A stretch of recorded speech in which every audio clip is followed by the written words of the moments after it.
ಕೊಡಲಿ ಏಟ ತಿಂದು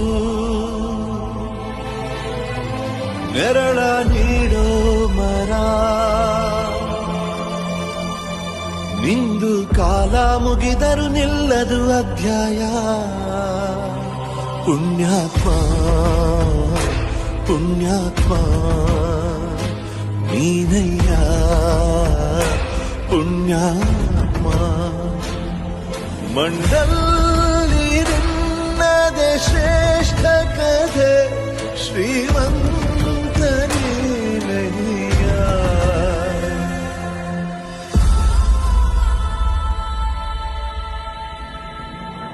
ನಿಂದು ತಾಯಿ ಗುಣ ತೀರೋದಿಲ್ಲ ಋಣ, ನೀನು ನಮ್ಮ ಪಾಲಿಗೆ ಎಂದು ದೇವ್ರಯ್ಯ. ತಾನು